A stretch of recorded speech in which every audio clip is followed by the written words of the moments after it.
या देवी सर्वभूतेषु स्वप्नरूपेण संस्थिता नमस्तस्यै नमस्तस्यै नमस्तस्यै नमो नमः। हरि ओम। सज्जनों, मैं आचार्य विजेंद्र वशिष्ठ आज आपको स्वप्न में बार बार रुग्ण अवस्था दिखाई देना व अन्य प्रकार के अवस्था दिखाई देने के बारे में बतला रहा हूँ। रुग्ण अवस्था अगर आपको बार बार स्वप्न में दिखाई दे रहा है कि मैं बीमार पड़ रहा हूँ या अन्य घर का कोई सदस्य बीमार पड़ रहा है या हमारे बाल बच्चे बीमार पड़ रहे हैं, तो आप ये समझिए कि घर के अंदर कोई न कोई बीमारी पैदा होने वाली है। आप घर के अंदर वास्तु रूप से ये समझिए कि आपके घर के अंदर कोई न कोई ऐसी अवस्था आ चुकी है जो बाहर की जिस तरीके से हम लोग बोलते हैं कि नज़र है या कोई किसी का किया धरा, तो ये चीज़ें आपके घर के अंदर प्रवेश कर चुकी है। इस अवस्था में अगर आपको बार बार यही स्वप्न दिखाई दे रहा है घर का या घर के अन्य सदस्य का कि भाई कोई ना कोई बीमार पड़ रहा है, तो आप ये समझिए कि घर के अंदर वास्तु दोष उत्पन्न हो रहा है। आप वास्तु पूजन उस समय अवश्य करवाएं, तो आपके अंदर घर के अंदर ये आने वाली समस्या अवश्य दूर होगी।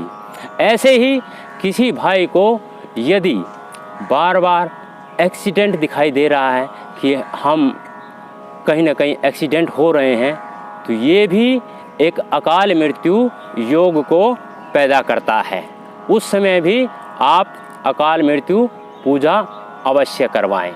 ऐसे ही अगर किसी भाई को कुछ छत से गिरता हुआ या स्वयं छत से गिरते हुए या बहुत ऊंचाई से नीचे गिरते हुए दिखाई दे रहे हैं, तो ये भी एक अकाल मृत्यु योग का कारण दिखाई दे रहा है। आप उस समय भी अकाल मृत्यु पूजन करवा करके अपने आप को सुरक्षित रख सकते हैं। ऐसे ही यदि कहीं निकल रहे हैं, जाते हुए किसी गड्ढे में गिरते हुए दिखाई दे रहे हैं, तो आप ये समझिए कि जिस कार्य को करने के लिए आप जा रहे हैं उसमें आपको सफलता नहीं मिलेगी, वहाँ आप निष्फल होने वाले हैं। तो अगर आपको घर के अंदर सोते हुए ऐसा स्वप्न दिखाई दे रहा है और आपको सुबह किसी विशेष कार्य के लिए जाना है, तो आप सुबह घर के अंदर सर के ऊपर से 7 लौंग लेकर के बाहर निकलते समय ओम नमः शिवाय ओम नमः शिवाय ओम नमः शिवाय का जप करते हुए उन 7 लौंगों को अपने सर से उतारकर दाहिनी तरफ अपनी दाहिनी तरफ फेंक दीजिए। तो जहां आप जिस कार्य के लिए जा रहे हैं उस कार्य के अंदर आपको अवश्य ही सफलता मिलेगी। ऐसे ही अगर घर के अंदर आपको दिख रहा है कि बार बार कोई बिल्ली प्रवेश कर रही है, तो वो आपके लिए शुभ फलदायी है। बिल्ली का घर के अंदर सुबह सुबह प्रवेश करना शुभ माना जाता है। वो आपको लक्ष्मी का घर के अंदर आगमन समझा रही है कि घर के अंदर लक्ष्मी प्रवेश करने वाली है, जो आपके लिए आगे आने वाले समय में शुभ फलदायी होगी।